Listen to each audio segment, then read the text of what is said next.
Avec l'un des plus grands noms du rock français, le groupe Ange réunit chaque année dans la petite commune d'Angers, dans le Loir-et-Cher, des milliers de fans venus de la France entière.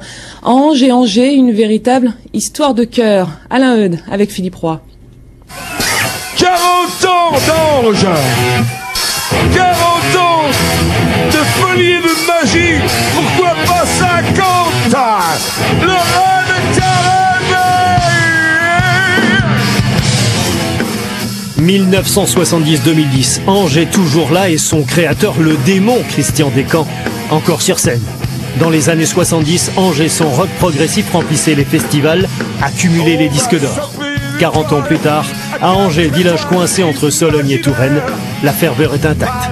Camping de luxe, le rêve.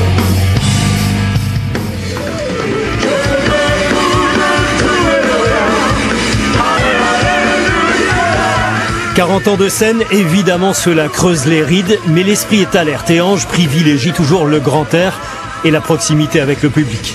Ange à Angers, il fallait oser, et ce sont justement les fans qui en ont eu l'idée. Ces amoureux transis de l'univers Ange, ce sont les imbibés.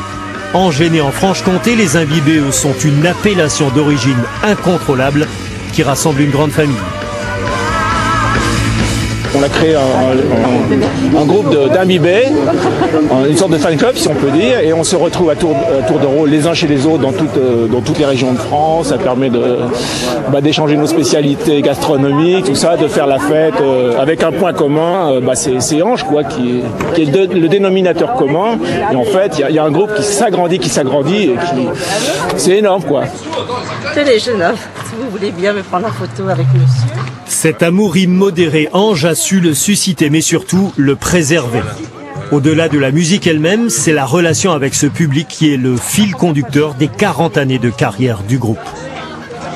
Il y a deux orgasmes dans sa vie, un artiste. Il y a le moment où il crée la chanson seul et le moment où il le donne au public. Et sans son public, l'artiste n'est qu'un leurre.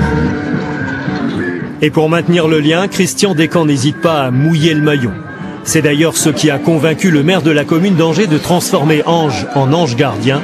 Depuis 2008, Ange et Angers se sont pacsés. C'est une histoire, une histoire de fou. Un jour, il y a un imbibé qui me téléphone en disant « Oh, on a découvert qu'il y a un petit village qui s'appelait Ange. » Je suis obligatoirement, tu seras bien reçu, puisque ici, c'est Angers, il n'y a pas de danger. Donc, les imbibés sont venus nous rencontrer pour venir voir les camps ici. C'est une opération de communication pour votre commune. Oh, c'est une sacrée communication, oui, c'est sûr, c'est même extraordinaire, des mecs comme ça, fabuleux, quoi.